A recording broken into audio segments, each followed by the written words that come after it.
எங்கெங்கு காணினும் ஊழல்தான் இந்த திமுக ஆட்சியிலே.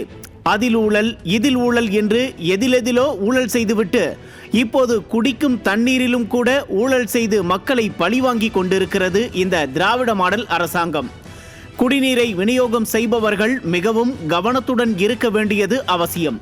குடிநீரில் கழிவுநீர் கலந்தது கூட தெரியாமல் விநியோகம் செய்திருக்கின்றனர்.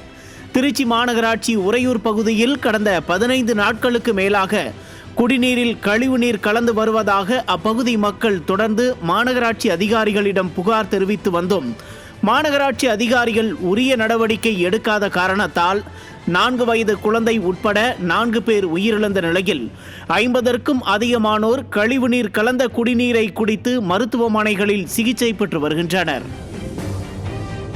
இந்த துயர சம்பவத்தை கண்டித்து அப்பகுதி மக்கள் சாலை மறியல் போராட்டத்தில் ஈடுபட்ட பின்னர்தான் குடிநீரில் கழிவுநீர் கலந்த மாதிரியை எடுத்து ஆய்வுக்கே அனுப்பியிருக்கிறார்கள்.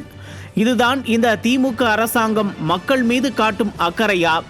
உயிரிழந்தோர் குடும்பத்திற்கு இழப்பீடு வழங்கவும், அரசு மருத்துவமனையில் சிகிச்சை பெற்று வருபவர்களுக்கு உரிய சிகிச்சை அளிக்கவும், தனியார் மருத்துவமனையில் சிகிச்சை பெறுபவர்களுக்கு மருத்துவ கட்டணத்தை அரசே வழங்க நடவடிக்கை எடுக்க வேண்டும் எனவும் சட்டமன்ற எதிர்க்கட்சி தலைவர் எடப்பாடி கே பழனிசாமி சட்டமன்றத்திலேயே கவன ஈர்ப்பு தீர்மானத்தை கொண்டு வந்து பேசியிருக்கிறார். இந்த திமுக அரசாங்கத்தில் நடக்கும் அட்டூழியங்களில் இது ஒன்றும் புதிதல்ல. கடந்த சில மாதங்களுக்கு முன்னர் சென்னை தாம்பரம் மாநகராட்சிக்கு உட்பட்ட பல்லாவரத்தில் கழிவுநீர் கலந்த குடிநீரை அருந்தியதில் 3 நபர்கள் உயிரிழந்ததோடு சுமார் 30க்கும் அதிகமானவர்கள் மருத்துவமனையில் சிகிச்சை பெற்றனர். அப்போதும் சுகாதாரத்துறை அமைச்சர் மாசு மற்றும் அம்மாவட்டத்தின் பொறுப்பு அமைச்சரான தாமோ அன்பரசனும் உயிரிழந்தவர்களின் பிரேத பரிசோதனையின் முடிவில்தான் அதற்கான காரணம் தெரிய வரும் என கூறி தப்பித்துக் கொள்ள பார்த்தனர். அப்போதே கடுமையான நடவடிக்கை எடுத்திருந்தால் இதுபோன்ற பிரச்சனை திருச்சியில் ஏற்பட்டிருக்காது என்கிறார்கள் விவரம் அறிந்தவர்கள். குடிநீரால் ஏதாவது பாதிப்பு இருக்குமா என்பதை கூட இனித்தான் கண்டறிய போகிறார்களாம். ஒரு பிரச்சனை வந்தால்தான், உயிரிழப்பு ஏற்பட்டால்தான் அந்த பிரச்சனையே அரசின் காதுகளுக்கு போகுமா? அதுவரை என்ன செய்து கொண்டிருக்கிறது இந்த அரசாங்கம்? மக்களின் குடிநீர் நிறம் மாறிய நிலையில் இருந்துள்ளதை கூட கவனிக்க தவறியிருக்கிறது இந்த அரசு. இதையெல்லாம் கவனிக்க வேண்டியது யார்?